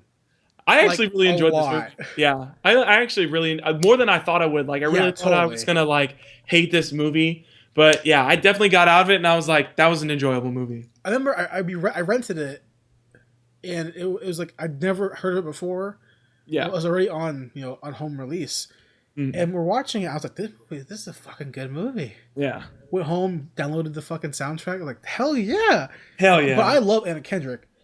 Ooh. I love everything she's in. Ooh. I think she's an amazing actress. I think she's an amazing singer. Yes. And, I mean, she's gorgeous. Yes, and she's fucking hilarious on Twitter, man. She's fucking funny as shit on Twitter. Oh, she is? Yeah. Yeah, but I mean, the trailer, it's more of a teaser, honestly, for Pitch Perfect 2. 30-second teaser. I mean, it showed them in a competition, like in a world competition, and it had Rebel Wilson not being funny. Yep. But it had Anna Kendrick being insanely sexy. Yes. And some cool singing in it. It had the big ends with the big group of guys. The Green Bay Packers. Yeah, the big buff guys. And I was like, that's a funny twist. And they were singing really well. I'm excited for it. I mean, they could have gave me a little bit more. It seemed to end kind of abruptly. Yeah. So it's like kind of like you paid how many millions of dollars for this ad spot, and you like make the teaser like cuts off abruptly, kind of. Yeah, I agree. But I'm excited though. Yeah, I'm down for that. Totally. Okay. It looks really fun. So. Yeah. I hope, if anything, it'll be at least similar to the first one. If it's any enjoyable as the first one, it'll be a good watch. So. Yeah, I mean it's gonna make tons of fucking money. Oh yeah, it's gonna make so much money. It's gonna be a box office destruction. Yeah. Whatever's opening up that weekend, they better fucking move your date because that shit's gonna slay. Yeah, it's gonna kill everybody. Yeah, 100%. Yeah, but okay, next one. We've got. I'm gonna get a little sexy. Sure. 50 Shades of Grey. Yeah. Yeah. I actually, because see, Zach, I didn't watch Super Bowl. Okay. Because I had to work. I actually did for the first time in a long time. I actually watched it all the way through. I worked at a news station, right? And this year the Super Bowl was broadcasted on my news station. So I had no excuse to not watch it. Yeah. But I didn't, and I watched all of them like afterwards online and stuff. And I didn't get a chance to watch this trailer. It is. But I've seen every other single trailer before. No, I lied. I have seen this trailer. I watched it on a small screen in the big control room. I did see this trailer. Yeah. Okay. Yeah. I'm excited for it. Yeah. I mean, it looks similar to the other ones. To the other ones. Basically, their whole thing was harping on like how big this trailer has blown up. They're like over 200 views and something like that, and it was like they broke the internet or something like that. And I was get over yourself. I think it was the second most downloaded trailer. Under Star Wars. I think so. That's fucking insane. Yeah. This movie is also another box office killer. This movie is gonna be crazy. Oh yeah. And it opens in 11 days. Does it really? Oh good lord. February 14th, man. It's going to destroy. Valentine's Day. Yeah, I'm excited. The worst day of the year. The question is, I was talking to my coworkers about it. I'm like, hey, and she's a girl and she's read the books. She's read all the books, whatever. Right. I was like, are you gonna see 50 Shades of Grey? And she's like, yeah, I'm gonna see it. I'm like, okay, well, are you gonna see it alone or are you gonna see it with friends? Like, how are you gonna do it? Yeah. She's like, I think I'm gonna see it by myself. I think. I'm like, yeah, best choice. Best choice. I think. Now I asked her, I was like, what about me though? Because I want to see it. Yeah. Now, do I see it alone? or do I watch it with other people? Do I try to find a friend? Because, as a man... Yeah. I don't know if I should be... I don't even know if we should set foot in the theater. Yeah, this was like when we went to watch Fault in Our Stars. That's not as bad as going to watch... This movie, apparently, I read online this morning, has 20 minutes of sex scenes. Like, total. Like, 20... the entire movie, 20 minutes, accumulated. Well, how long is the movie? I don't know, but Zach, 20 minutes is a long time because sex scenes usually last 30 seconds. Yeah. You know what I mean? Kiss, clothes come off. Kiss, bang, bang. Fade to black or whatever. Yeah. 20 minutes of sex scenes is pretty much a lot. To be honest though, you kind of have to. If you didn't, there's not really any point in making the movie. It's the movie. Yeah, I get it. Yeah. So I'm thinking do I just walk up there the kiosk hey, how's it going? I need one for 50 Shades of Grey. Shades of Grey. Well, see, I'm here to have a good time. Thankfully, I'm off on Tuesdays and Wednesdays. Okay. So, I'll go in, no one's going to be there. So, I'm okay. Now, if I go, opening night... I would not go opening night. But I'm excited for it, though. I'm excited to see how it turns out because it's clearly based on a novel that is a piece of trash. clearly. So I'm excited to see what they do and how much they will go, how far they will go in the film. I'm actually willing. I want to see how far they want to go. Yeah, I'm excited to see how the box office results. Because they did give it the R rating, so yeah. If you don't get R rating, there's no point in making it. Yeah. So I'm excited for sure. Okay. What Next else? one on your list? I got no more. What else you got? Oh, you've got no more? What else is on? I have one more, but I'm saving it until we talk about it. Okay. Well, let's see. I've got about 2 more left. Okay. I got the Ted trailer. That Super Bowl spot kind of got me a little bit excited. It was pretty funny. I heard though that trailer. I haven't watched it. Yeah. But that trailer, the part where like they're sneaking into that guy's house, Tom Brady's house, yeah, isn't in the movie. It's not. I think that was just for the Super Bowl. Yeah. Which is like kind of. It was just kind of a. Come on. I mean, it was kind of like a fun like Super Bowl spot of like the perfect genes or whatever. Yeah. Tom Brady obviously is like America's man. Blah blah blah. It's definitely clever and fun. It's definitely fun. Yeah. But for it not being in the movie, it's like, well, now you're just giving me shit that like, it's funny. I want to see it in the. It's like, come on. Yeah, I would love to see that in the movie. That'd be funny. Whatever. Wasn't there a Kingsman trailer too? There was a Kingsman trailer, but I think it was like similar to the other. Like I don't remember seeing anything like new in it. Gotcha. Okay. Like it was just a Super Bowl spot. So I'm excited for that movie to come out. Yeah, and then the other one before I think I know which one you're saving. So I'm gonna talk about the last one before we get to that. Sure. Terminator, the Genesis trailer. Didn't watch it, surprisingly. Actually, you didn't? Surprisingly, I didn't even know. I didn't even see it. I didn't even know there was one there. Oh yeah, it was. I don't think it was actually during the game. Like I think it was in like the pre. Okay. The pre-show, or it was in the Puppy Bowl or something like that. Yeah, dude, the Puppy Bowl. Dude, the Puppy Bowl. It's the cutest thing ever. No, fuck that shit. It's so cute. It's so cute. But I'm excited for Terminator Genesis. I actually am too, because I was actually glad that this trailer kind of came on, because it allowed me to kind of spark this conversation with the people that I was watching the movie with, and yeah. I was like, "What are your thoughts on it?" Because obviously the last few have been kind of crappy. Like the last good one was Terminator 2, the one with one that James Cameron did. Well, he did 1 and 2. Yeah, but I was like, how are you feeling about it? Everybody was like super excited to see it, and even because this trailer also came on during the American Sniper, so I went to see it with a bunch of my brothers. Yeah, and they were all like, "Dude, this movie looks like so good. Like I'm so down to see it." To be clear, you're in a fraternity. You don't have like an assload of brothers. Yes, like you're in a fraternity. To be clear, they're my fraternity brothers. Yes. Yeah. Okay. But yeah, we went to see. That leads me to ask this question though, because are your fraternity mates, are they cinephiles like yourself and I? Are they film fans, or are they popcorn guys? Do they watch Transformers and go, "This is a fun movie"? I don't know about Transformers, and I know not all of them are. I mean, there's like 30 guys, so obviously not all of them are going to be cinephiles. But I know there are a few who are. Like my twin brother in the fraternity, Hampton. He is a cinephile just like I am. And we were talking about Terminator and about the fact that they were bringing back the T-1000. And I was like, that's probably like one of the biggest reasons that I'm hyped to see this movie. Because the T-1000, in my opinion, is one of the best Terminators. Like, obviously, everybody loves Arnold and Arnold hype and all like that. But I honestly thought that Arnold is a little like overrated as a Terminator. T-1000 was like, this is a killing machine. Let's be clear, though, that it's not T-1000, okay? It's not? It's T-1005 because he's Asian. So, he's going to kill even better.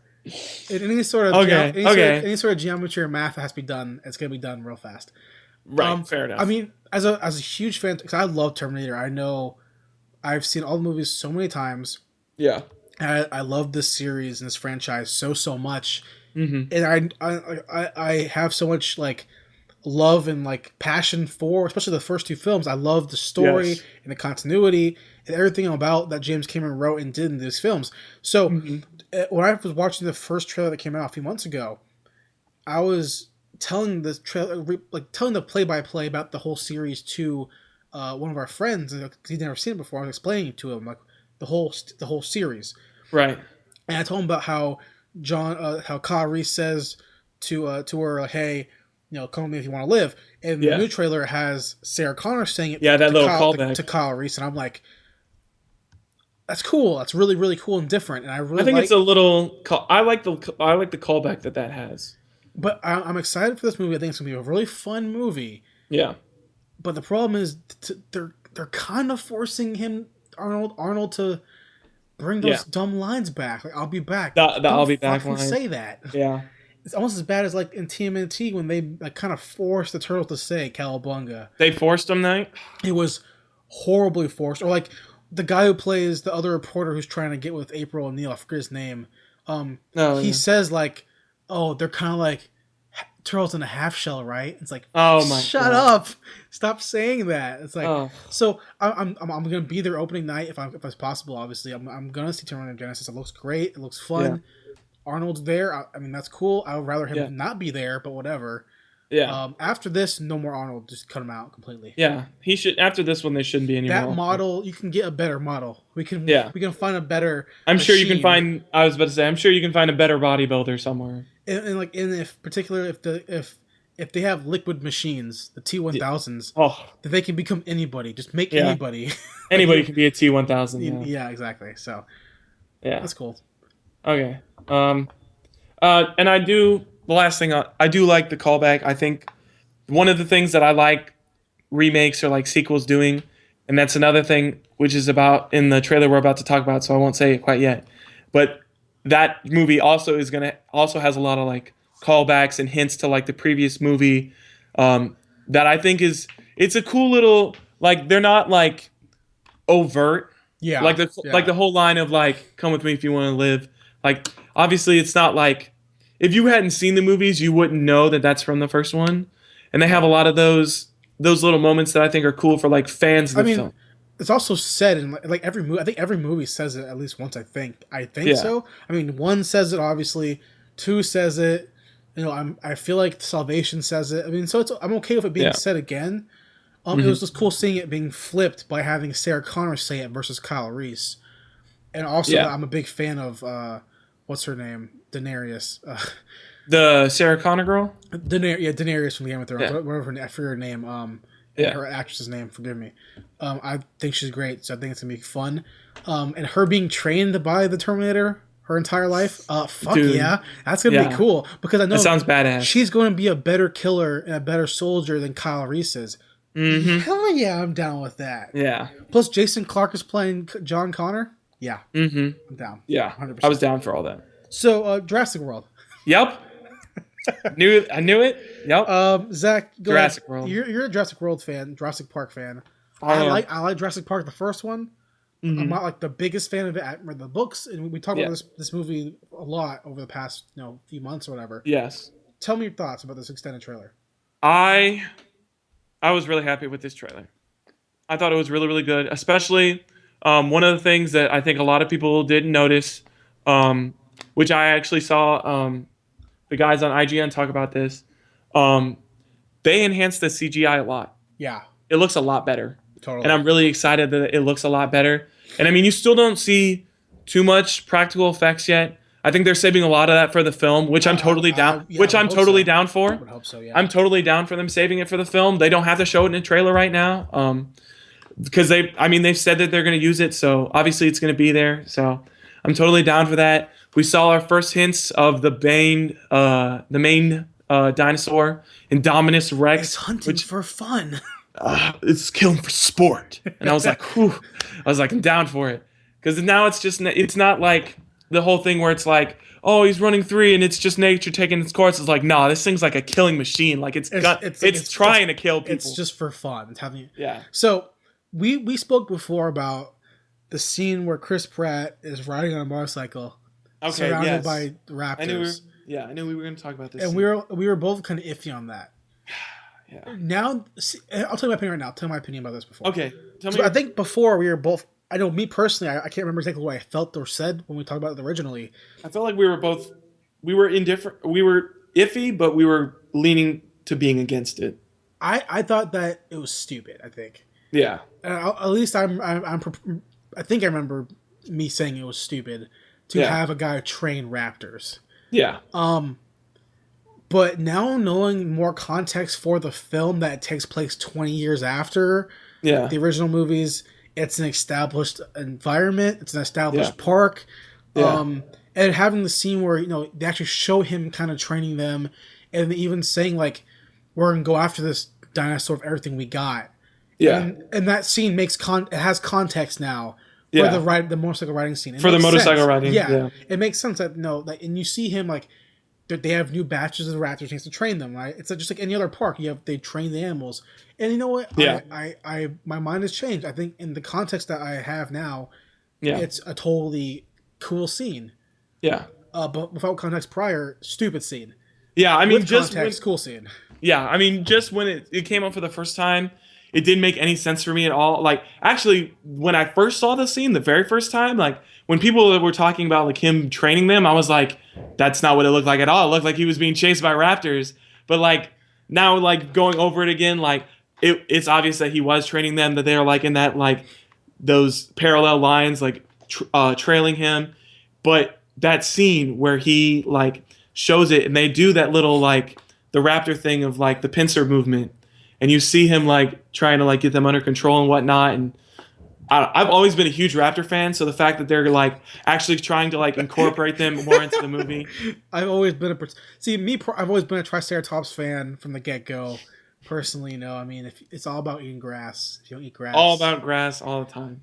But I mean, I just that was one of the things I liked about Lost World a lot, was that they had a lot of raptors in that movie. Yeah, they had a lot of T-Rex too, but there was one point where there was a span of like 20 to 25 minutes where it was like very raptor centric, and I think that was like some of the more like suspenseful parts of the movie. But for a fact that nothing they do can ever top the first movie's raptor scenes. No, with that kitchen scene, kitchen scene is classic forever.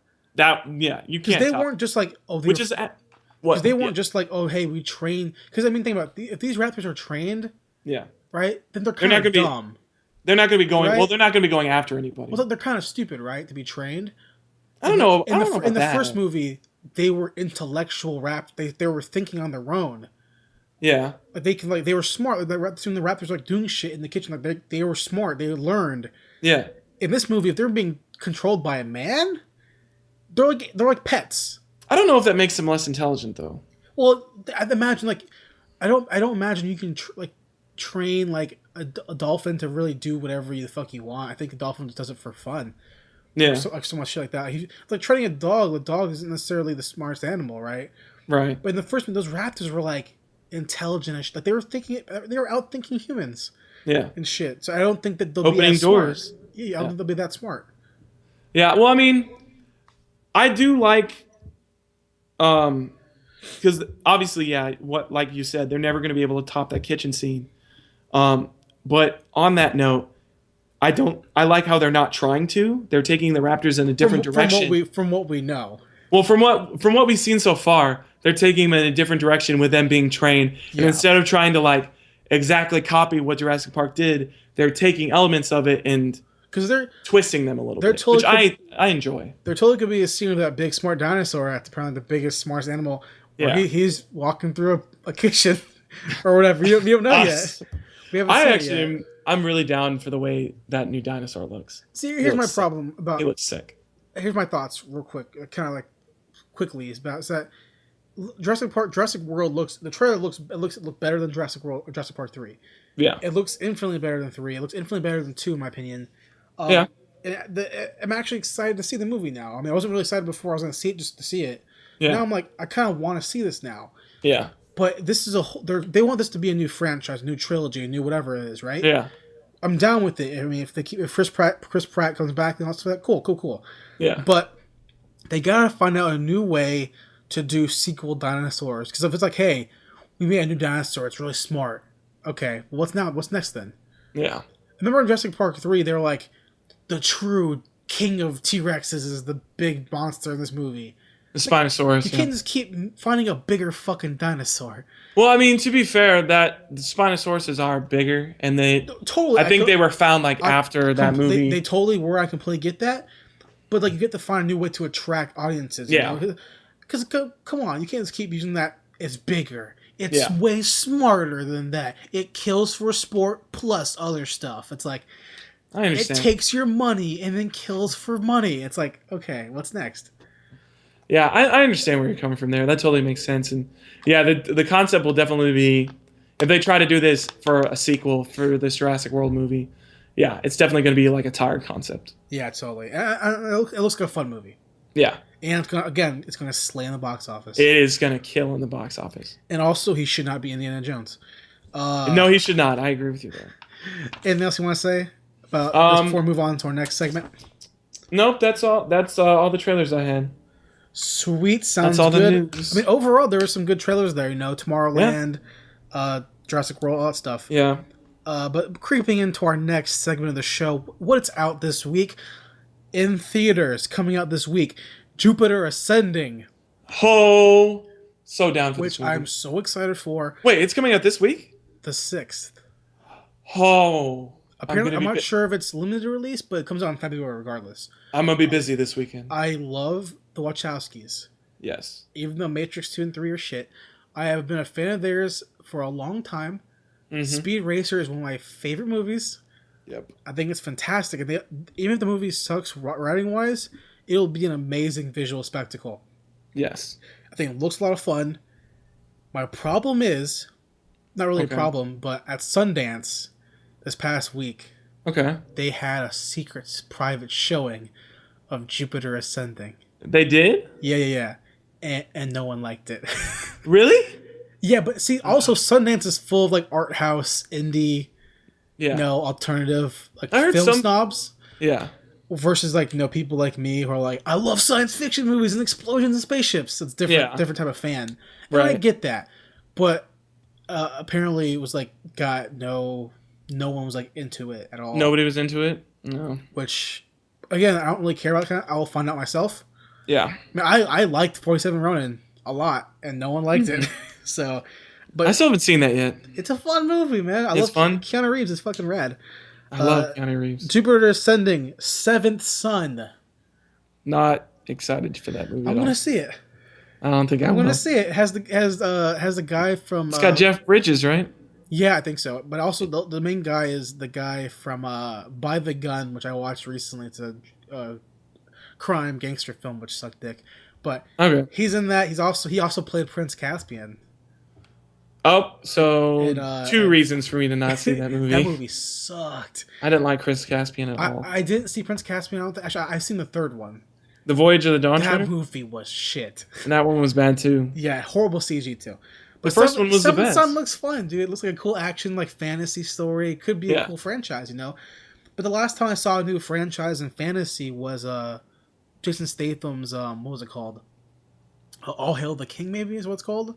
Is that what it's called? I know what you're talking about. Something King. I think it's All Hail the King or something. By the King or something like that. Yeah. That movie did shit. So it's a very hard genre to bust into, especially when your competition is Peter Jackson. Yeah. SpongeBob, Sponge Out of the Water. Nope. The Voices. Okay. Which you wanted to see. Oh, that's the Ryan Reynolds movie, yeah. Yeah, okay, yeah. I'm down to see that. Yeah. I didn't know that was coming out. Sweet. Yeah, the 6th. Nice. 1971, Ballet 422, and Boy Meets Girl coming out in theaters this week. On home release, we got Dracula Untold, which I haven't seen it. You told me it was bad. I mean, it's a fun movie. Okay, cool. The Best of Me, Ouija, Dear White People, and the amazing movie Keanu Reeves, John Wick. Which is funny because I actually went out this morning, and bought it, and knew it was coming out, and I bought John Wick. I have it on Blu-ray, and actually today only, or not today only, but today currently, Best Buy also has Gone Girl for $15. Nice. Just so I bought that too. That's sick. Just saying. Okay, that's what's out this week. That leads us to our final segment of the show, which this week a little different, Zach. Yeah, a little different. We decided to do a little different game. A little fun game because usually we have discussions about movies or like a particular movie or a style or a genre of movie, and we'll do that next week. We're testing something out. We're trying to do a little bit something different, a little bit more fun, a little more relaxed. I'm not sure what we're gonna call this game. I don't know what we can call it. We'll call it the movie guess game. The movie guessing game. Movie guessing game. The synopsis guess. Pretty much, yeah, exactly. Zach and I have a list of different movies, and we're going to read the synopsis off, and we have to guess what the movie is. Yes. So I'm thinking we'll do this. Like, you'll read one, I'll guess. I'll read one, then you guess, and we'll go back and forth for a little bit. Okay. Down for it. Do you want to go first, or should I go first? I can go first. Like, you want to guess first, or you want to read first? I'll read first. Okay. I'll do that. Okay, I'll read first. Cool. Okay, so my first film. Okay. Here it goes. Okay. Okay. Do you want to say like what genre is in, or do you want to completely just read the synopsis? Okay. And then maybe eventually, like, if it takes me a while to figure it out, maybe drop some hints here and there. Okay. If I don't know that at all, I'll just say I don't know. Okay. Then you can tell me, but okay. Yeah. Okay, so here it goes. Movie guessing game.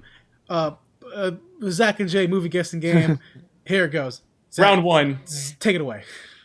Newly hired as a producer on a national morning news program called Daybreak, Becky Fuller decides to revitalize the low-rated show by bringing in legendary anchorman Mike Pomeroy. Pomeroy, however, refuses to do puff pieces like celebrity gossip and fashion and clashes with his co-host. Diane Keaton. Meanwhile, Becky's romance with a colleague begins to unravel, leaving her struggling to save her relationship, her job, and the show. What the fuck? Uh-huh. I got you with the curveball here. What the fuck is that? Okay. Oh, okay. yeah. Oh, what the... Oh, yeah. Is that the movie with Ryan Reynolds? No. Is that with Gerard Butler? No. Okay, shit. You were thinking of The Ugly Truth. That is not what this is. That's what I'm thinking about. Okay, give me a hint. Okay, it's got Harrison Ford and Rachel McAdams in it. What's this movie? I don't know. I flat out don't know. It is called Morning Glory. What the fuck? It was released in 2010. It is a rom-com. Rom-com, yeah. It is a rom-com. It is directed by Roger Mitchell. That sounds like The Ugly Truth. Yep. I think it's more of a PC version of The Ugly Truth. Okay. Yeah, but I didn't even know Harrison Ford was making movies in 2010. Yeah, I know. I didn't. I just remembered talking to somebody about this movie the other day. I don't remember why, but I was trying to talk about like movies that dealt with TV news and stuff like that, and somebody was talked about this movie, and I was like, oh yeah, I forgot. I remember seeing this movie. Damn. Okay, so 0 points for me. Yeah. Okay. Your first one. Okay. A computer hacker learns from mysterious rebels about the true nature of his reality and his role in the war against its controllers. Okay. The Matrix. Yes. Okay. See, I went very like movies I think everyone would know. Okay. Okay, so you have 1 point. Okay. Okay. Hold on. Okay, I think I might have gone too hard on you. You're fine. No, you're fine. Okay. I'll do. Sorry, no. Every movie on my list, you know. Oh, okay. Flat out, you know. You should know a few of my on my list. That's all right. Okay, let's go. Okay, so round 2. Okay. A trio of elite private investigators armed with the latest in high-tech tools, high-performance vehicles, martial arts techniques, and an array of disguises unleash their state-of-the-art skills on land, sea, and air to track down a kidnapped billionaire-to-be and keep his top-secret voice identification software out of lethal hands. They're beautiful, they're brilliant, and they work for Charlie. Yep. Got it. Hold on. Was Charlie's Angels. The first, second one. Yeah, the first one. The very first one. Charlie's Angels. Okay, gotcha. Yep. Okay. Gotcha. Okay. One for Jason. This next one you're going to get so fast, so I'm going to skip it. Oh, gosh. After a brilliant but antisocial mathematician accepts secret work in cryptography, his life takes a turn. Yep. Mm-hmm. Okay. There you go. Zach 2. Okay. All right. Okay. Okay. Let's see. I'll do one. Yo, mine are so easy compared to yours. I'm sorry.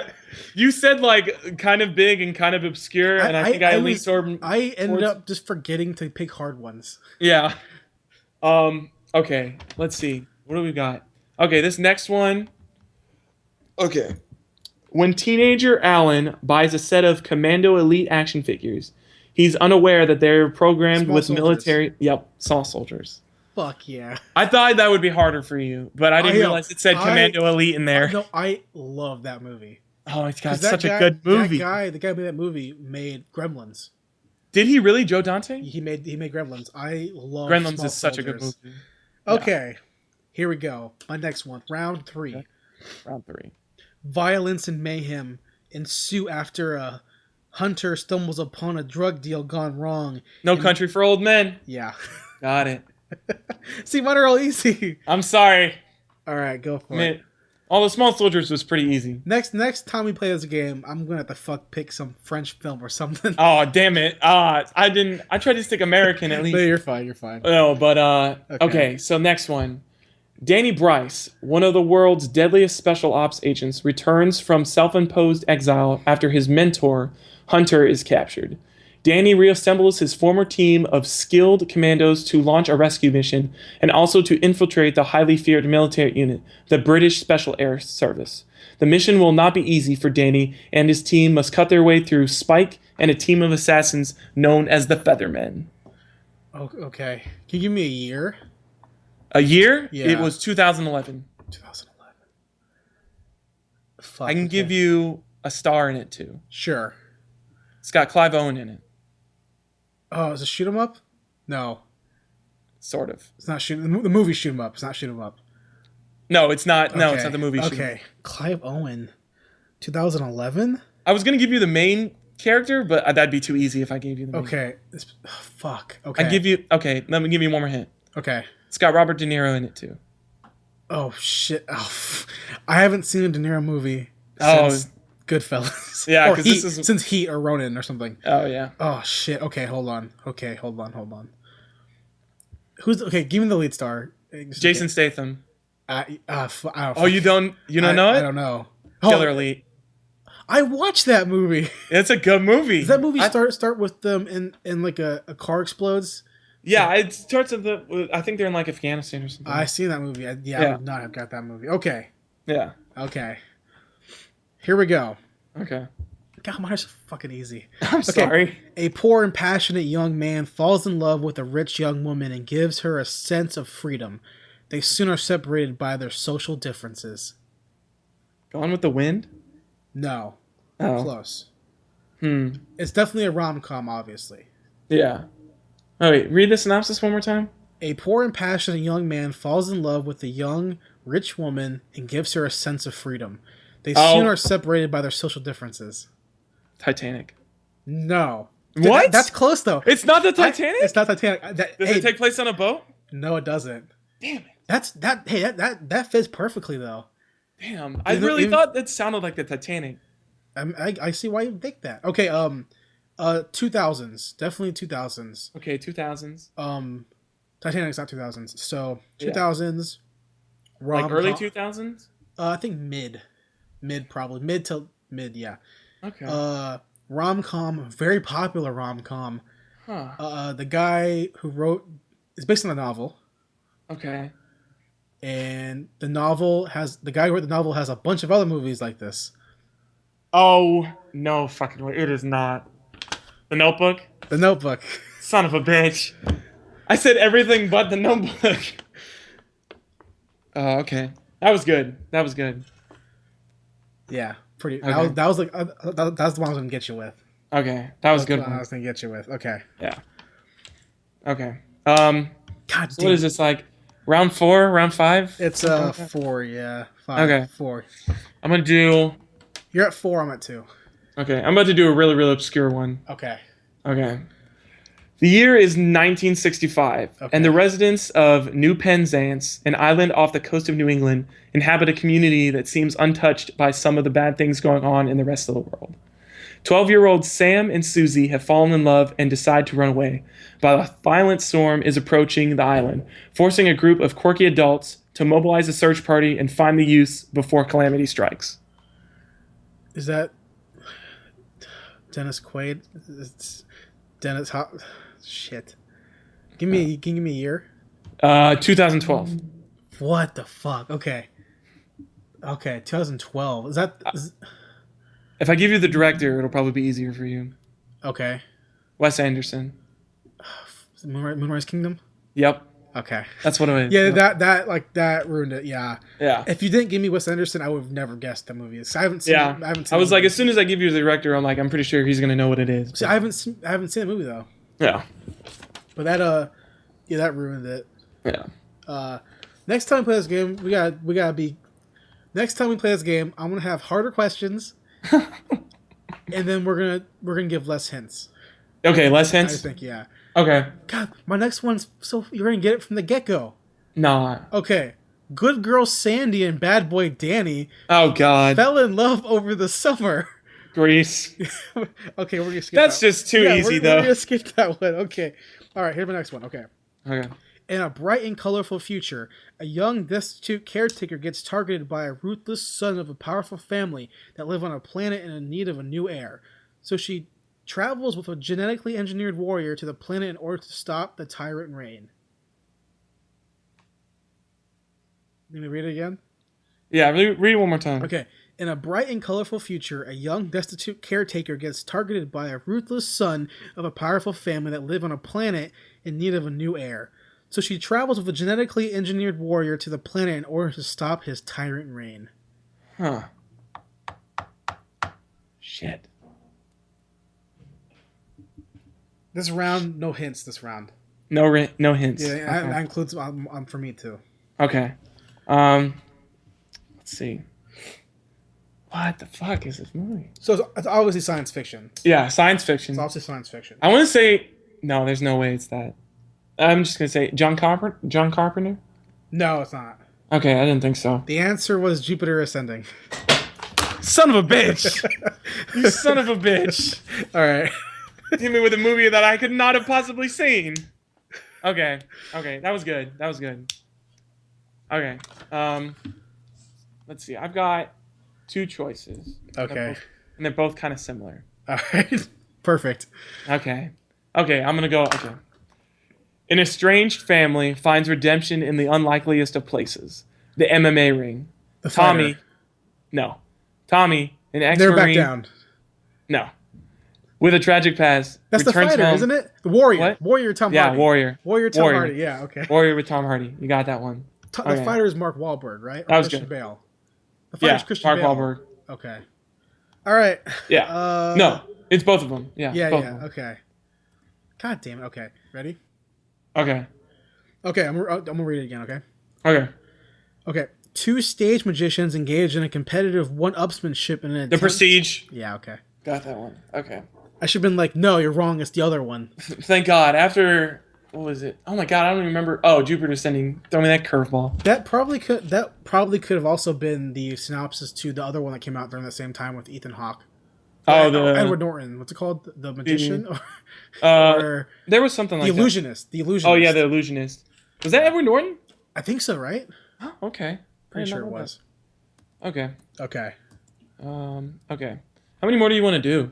Let's do one more. Okay. One more each. Let's see. Because the rest of mine are fucking easy. You're gonna get them regardless. Okay. Okay. I'm trying to. Do I want to do? I'll do a less obscure one. Okay. Fuck it. Do the obscure one. Fuck it. Okay. Okay. Double points if I get it. Okay. Double points if you get it. Double points if I get it. Okay. So 2 points if you get it. Actually, I don't know if you might actually get this right away. Okay, we'll see.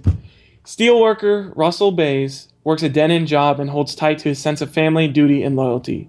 Rodney Bays, Russell's brother, returns home after serving in Iraq and with his furnace. Yep. Okay, you got that.